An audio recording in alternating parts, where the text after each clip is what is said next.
Maxtortion State of the Meta. Next on Eternal Turtles.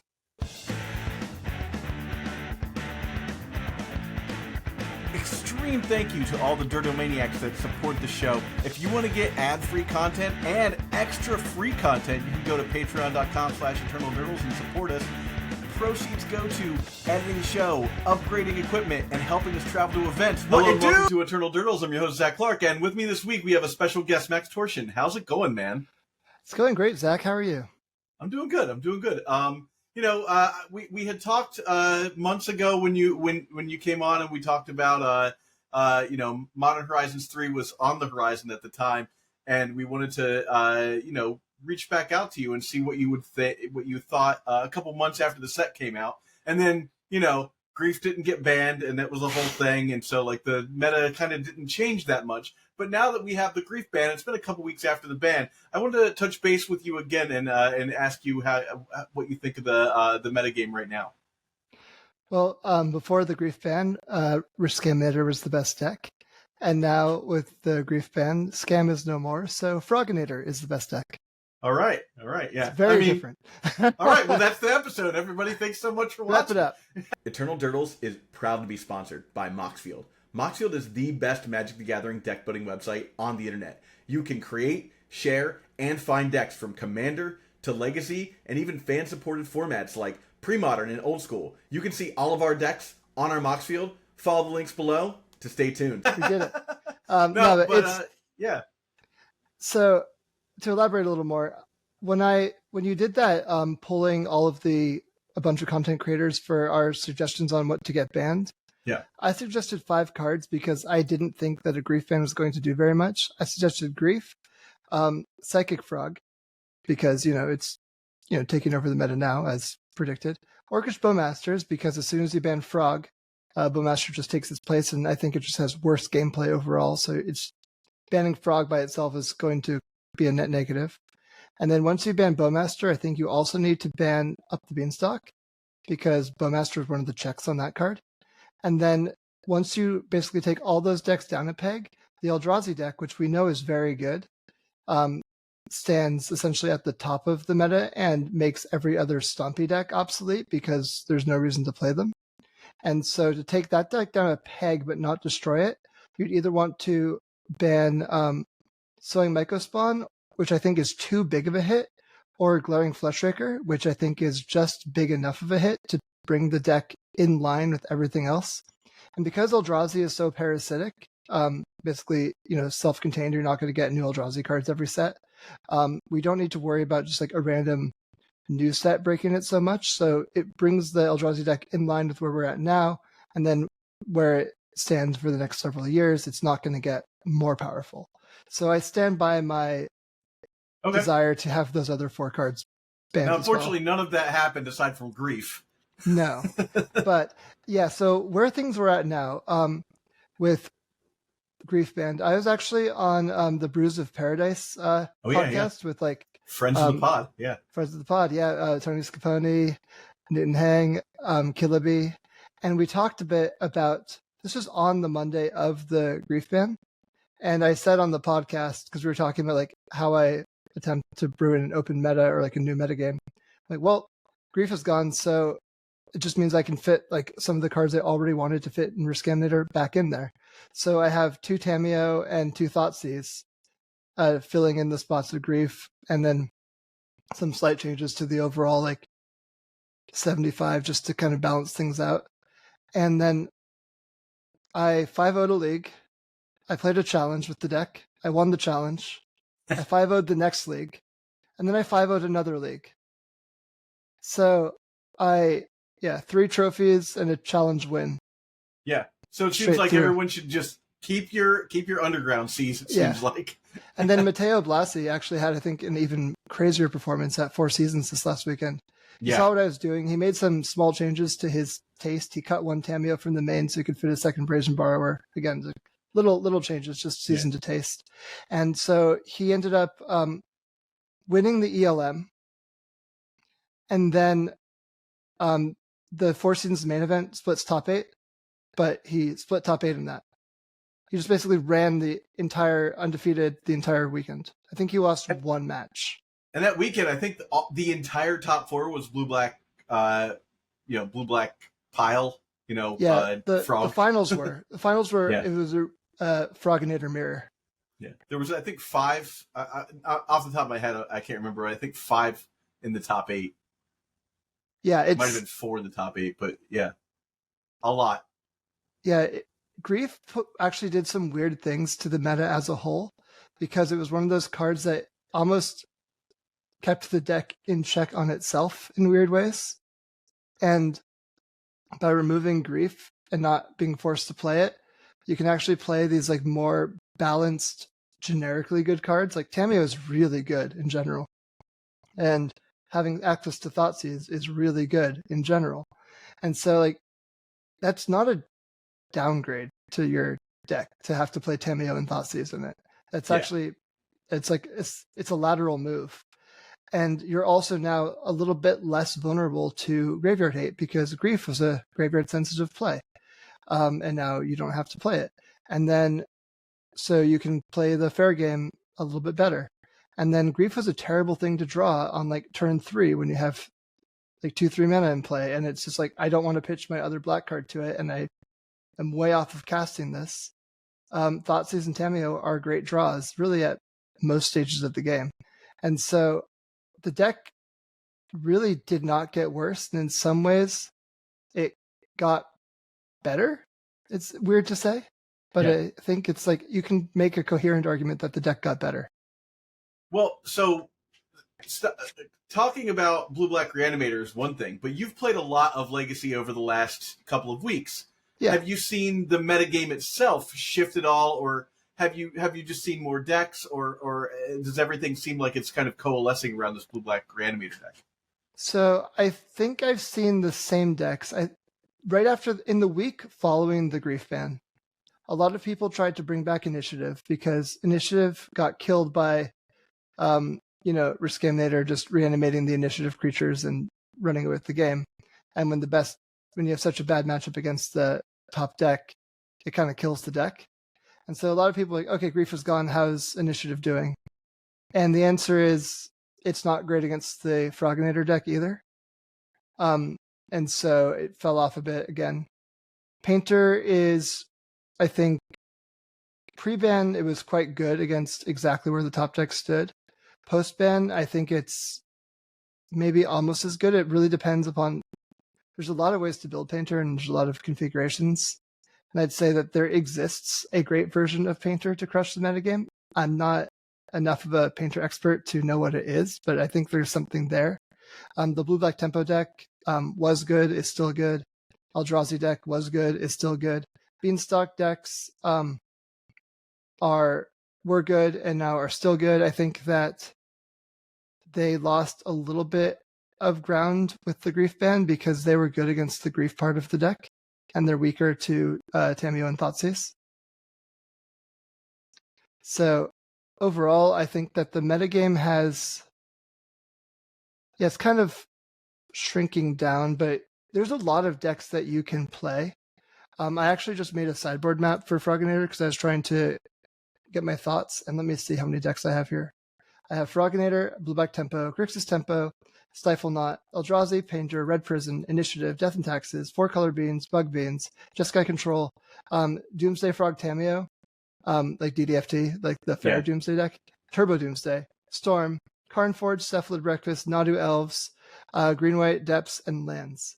Of those, I think Nadu Elves is probably the most interesting newcomer. There was nothing really holding it back pre-ban, other than I don't think people had come up with this exact list that's doing well right now. It's much more reminiscent of the old Elves decks, like Allosaur Shepherd, like Queer and Ranger tricks and all that stuff, because those things target.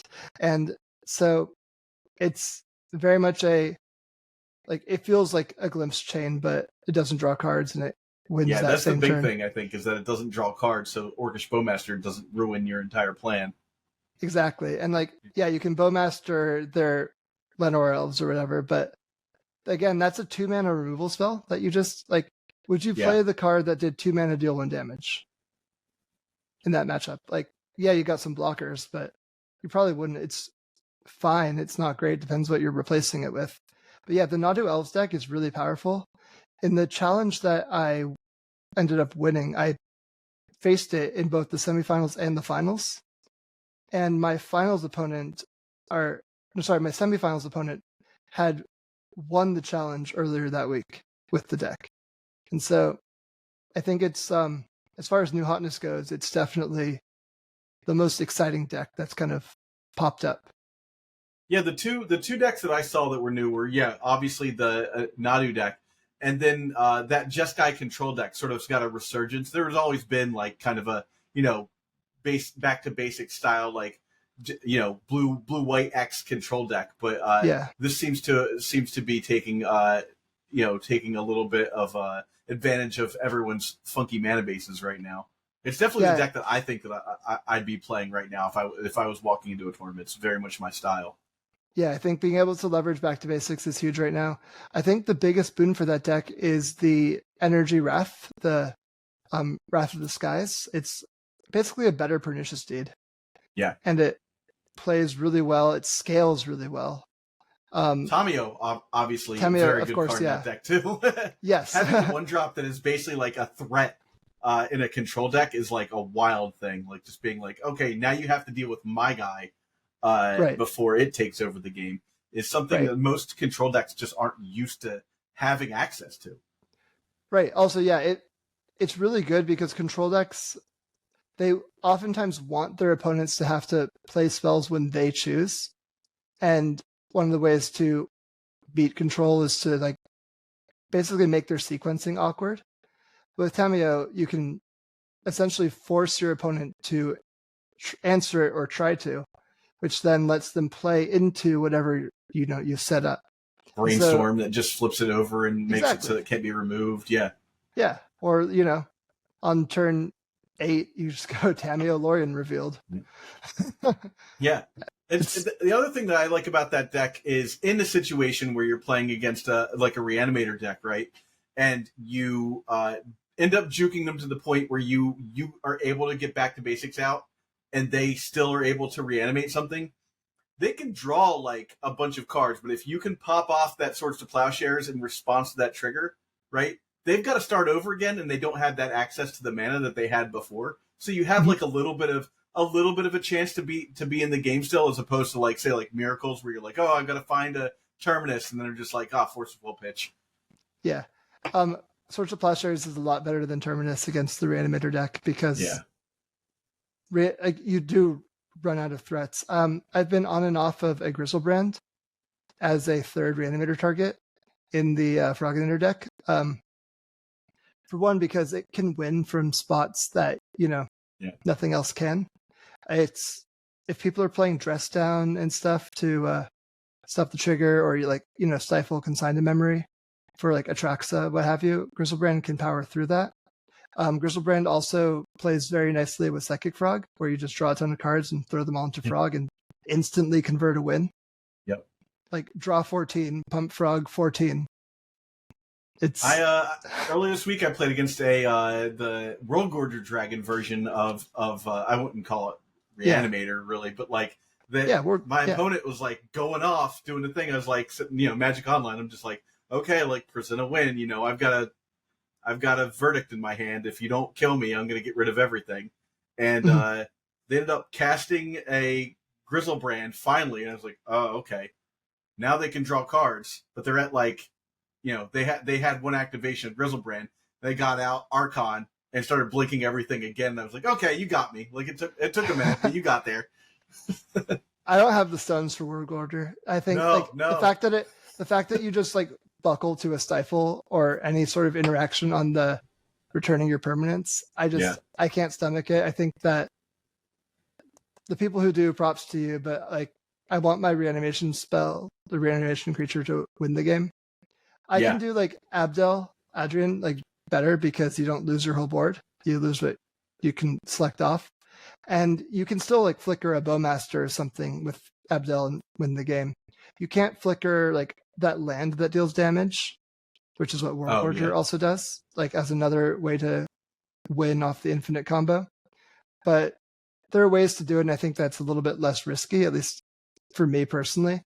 But massive respect to the people who are gorging the world. I mean, it got me. I was like, okay, like I'm recording, so I'm not scooping until I see what happens here. Yeah, I mean, it came in second in a challenge recently too. It's there. The power's there. It's not for me. Yeah, the only time I sleeve up a World Gorger Dragon is either I'm playing pre-modern, or if I play Angie Falconwrath in CEDH. And that's like the combo is just like get out like a Glinthorn Buccaneer and then just like discard a bunch of cards because you're drawing and discarding with her. You eventually just draw your whole deck, so you're like, all right, and you play Ulamog. So if somebody has like infinite life, you can like discard the Ulamog and shuffle your deck back together. Makes sense. Yeah, it's not a good deck. It's like definitely like the lower tier CEDH deck, and I don't play as often as like to be good at the format. But I'm just like, here's a dumb thing I can do, you know. Yeah, CDH is something I'm actually pretty bad at. I've tried it a couple times, and I'm not good at like the posturing part of multiplayer games. I'm bad at the social part because I'm just like, hey, is anybody going to stop me? Yeah, exactly. I'm not good at like, especially when within the context of Magic, I'm so used to 1v1 Magic where I'm just trying to gain an advantage, hold my advantage, press the advantage.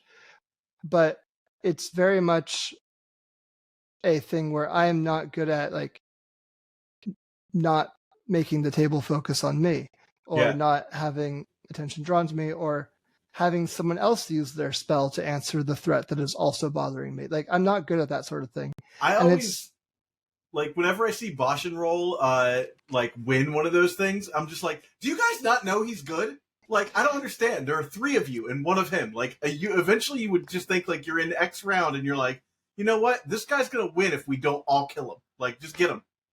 Yeah, you would think. But then I see all these things about, like, ways that people, like, force draws in weird ways. And, like, I'll let you Mindslaver me this much, or I'm going to concede. Like, if you target me with Mindslaver, I'm essentially going to concede, so don't target me because you won't get any effect out of it. Oh, one of my and then there's things like that I just like. I don't like that. I think that's fine in different games. Like I think, or for people who do like it, great. But for me personally, like for that sort of game, I'd rather play a different game. Yeah. Not Magic the Gathering. Like I'd rather play a board game fully designed for that type of interaction. I appreciate regular EDH for that. Like because mostly I'm just hanging around some buds and like drinking beers, and like Magic is just a thing we're doing while we're hanging out. It's like Mario Kart at that point. Yeah, like, exactly. Yeah, or like Smash Bros. It's just some game you're all playing as a means to socialize, and that's that's great. It's not not something I personally do, but again, nothing I'm saying here is against any of that. I'm just saying not as like a broad stance. It's just not for me. Yeah, there are way more controversial takes on CEDH, I'm told. there are. So that's why I'm trying to make sure I'm clear about where I'm standing. Yeah, for sure. But I say all that to say this. Talking about Legacy. So how do you feel, like health wise? How do you feel the format is? You didn't get your wish list of bans, but like they banned Grief. Are you super looking forward to December, or are you like everything seems okay right now, we'll see what happens in December? If I were in charge of the health of the format, I would not be looking forward to December. But for me, a participant in Eternal Weekend, I am looking forward to it. Yeah. Because I feel good about my ability to navigate and leverage the metagame. Well, so let me fix my point here. By December, I'm not saying Eternal Weekend. I'm saying the next ban announcement. The next ban announcement's like the middle of December. I'm very worried about that because I think they're just going to ban Frog.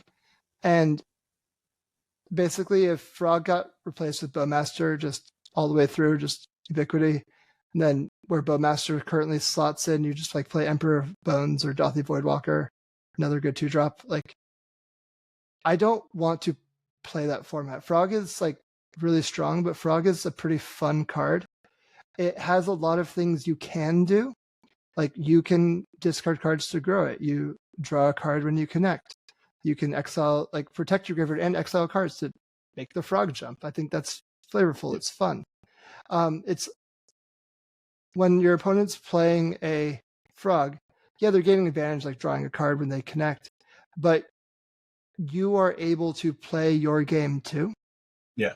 Bowmaster is very much the opposite of that. Bowmaster is a can't or shouldn't kind of thing, where it's like limiting the cards you draw. Like, oh, I just drew a brainstorm.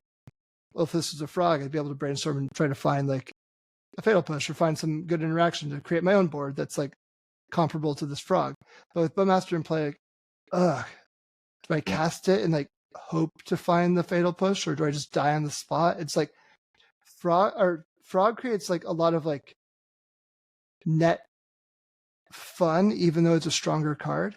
While Bowmaster, at least in my opinion, I know that it's, again, just speaking for myself. And that's all we're worried about here, is what your opinion is. Yeah, perfect. Bowmaster in the same spots creates a lot of can't, where frog creates can.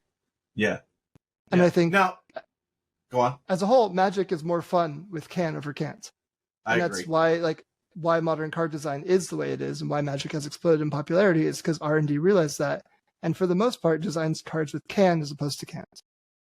Now, you alluded to the fact that you were looking forward to Eternal Weekend, so you think you're gonna have a good showing at Eternal Weekend with the way the meta is right now. I will not jinx myself that way. Fair enough. I will say you're that looking forward to your chances at Eternal Weekend. Put it that way. I'll say I feel a lot more certain and feel like I have a lot better understanding and feel a lot more prepared than last Eternal Weekend. Last Eternal Weekend, I played Catherine Beanstalk, which is also the deck that ended up winning. Yeah. But I was so concerned about getting draws in paper with a very slow deck that I basically played from the moment I sat down at a blisteringly fast pace and made a ton of unforced errors, including like I drew an 8-card hand, looked at it, judge. Yeah. I drew 8.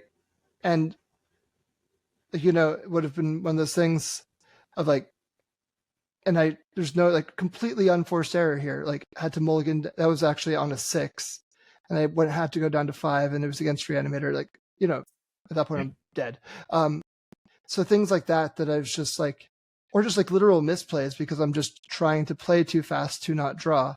Yeah. And my opponent is playing at their normal pace, and so I just felt really uncomfortable the entire time I was playing Legacy at Eternal Weekend last year.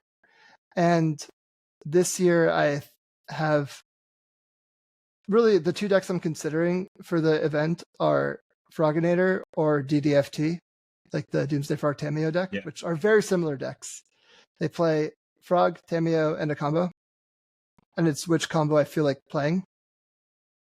Really, and that's both those decks are powerful, they're proactive, I understand them, and they're fast. Yeah, you'll have time to eat, right?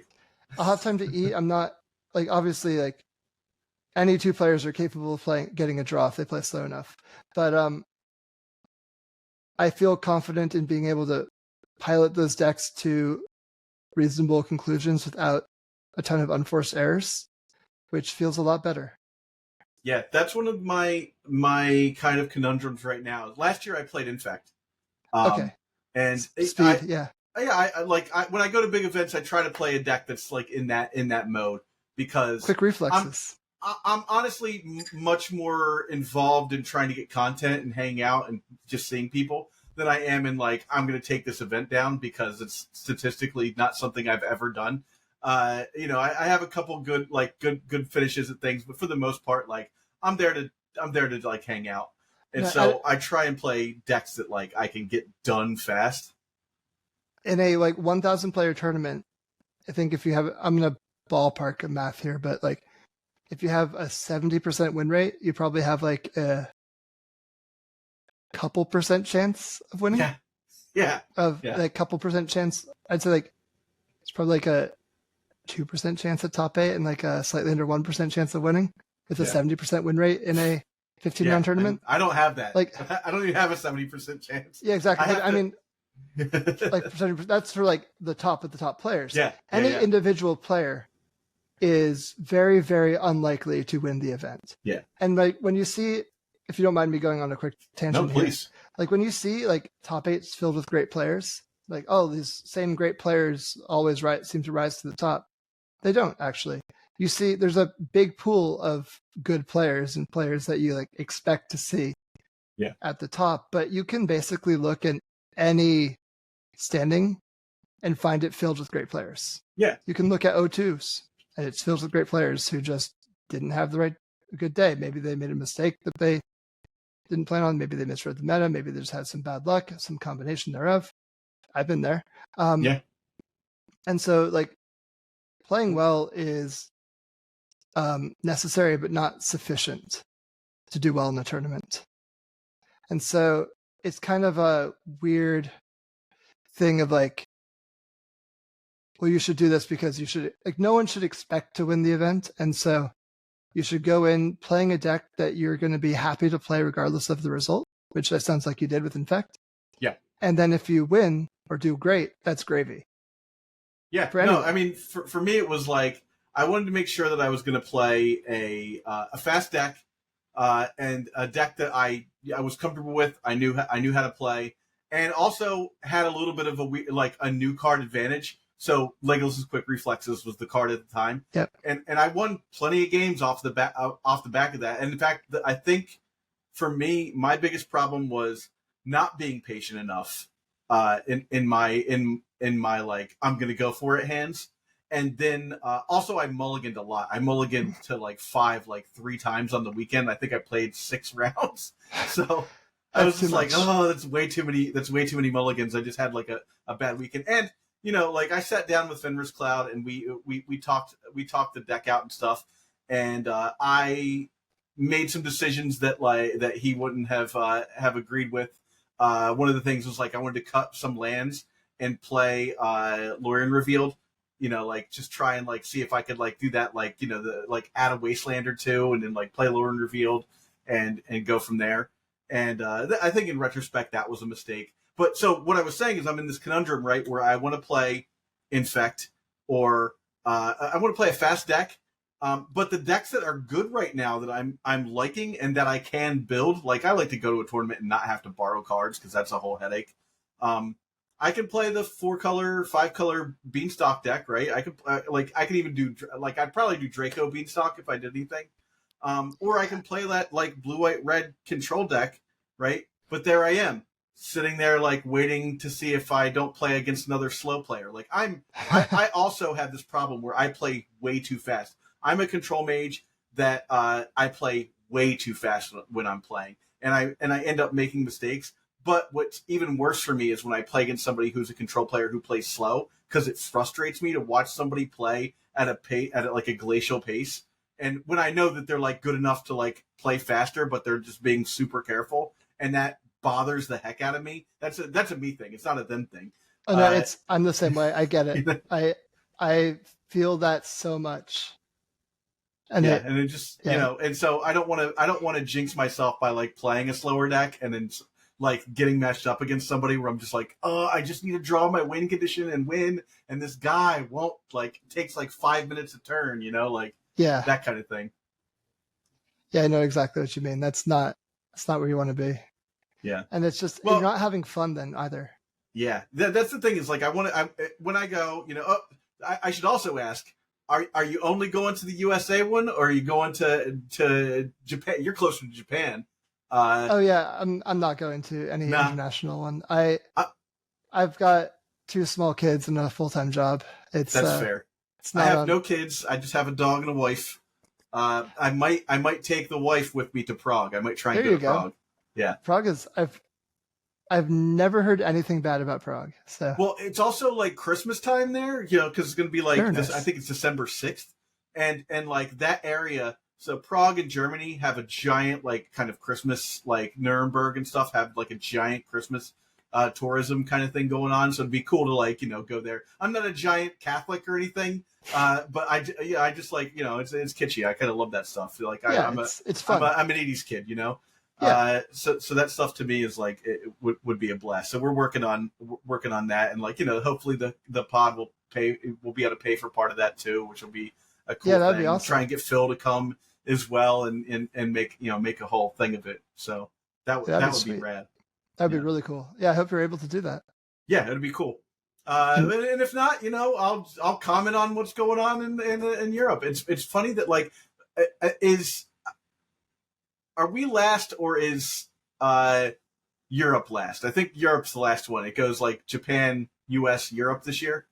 I think so, but I'm not positive. Yeah, don't. But that was fun to like sit there and be like, analyze one tournament and be like, okay, like going into next week, what's going to happen, and then like watching the metagame change. And then we were last that time, so it was like you had a lot of information to work with from there. That's true. I think there's also slightly more time between events this week or this year. Last time it was basically event. Yeah. I think the first one's in October. Yes, I believe that's the case. And then it's like end of October. We have middle of November. Yeah, and then December 6th is Prague, or December something. I don't know. I've got it on a calendar somewhere, but I know because like our Q4 is ridiculous. It's like LobsterCon is next week. Then I'm going to SCG DC to just hang out with some friends and play EDH, and then it's like Prague is the thing, and there's like one obviously actual Eternal Weekend in the US is a thing, and there's like one other thing I'm not thinking of right now that's like that's another option for us. Oh, Vegas. We're going to Vegas. That's right. Oh, so am I. I'll see you there. Oh, awesome. That'll be great. Well, that's see you in real life. Yep, that one's easy for me to get to. So I'm going. That's how I'm pushing it. By the way, I'm going to Vegas for the weekend, and then a few weeks later, I'm going to Pittsburgh. So that's a lot of traveling. As far as full-time job and 2 small kids goes, it's a bit of a stretch. Going to Prague afterwards, that's a lot of traveling. Yeah, that'd be wild.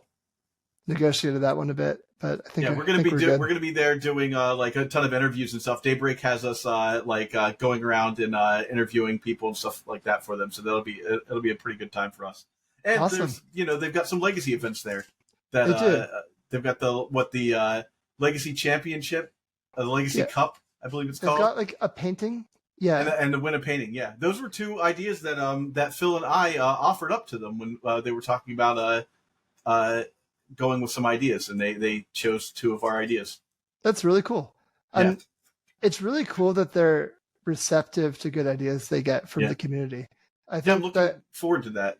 There's like some companies, even WotC in the past, that has like a degree of ego of if it didn't come from them, they're just not even going to listen and like not even going to consider it. And now at this point, like if a suggestion comes to them from just like the community, and it sounds reasonable, they are going to consider it. Like they might not do it if it's not practical for any number of reasons, but they're not going to like just disregard things outright because they didn't come up with it themselves. And I think that's really cool. And I think their PR team's been in contact with us to like come up with ideas and stuff like that, which is awesome because like honestly, we're not the biggest guys in this space, Phil and I, obviously. So but you're the most just fun. Cool that anyone wants to talk to us, But you're the most fun. Well, I appreciate that. I'm blushing over here. Good. Although I can't see your camera right now, so I don't know. Yeah, no, I know. When it went off, everyone right now is just going to be seeing a headshot. Apparently, I don't know what happened to the camera. Everybody.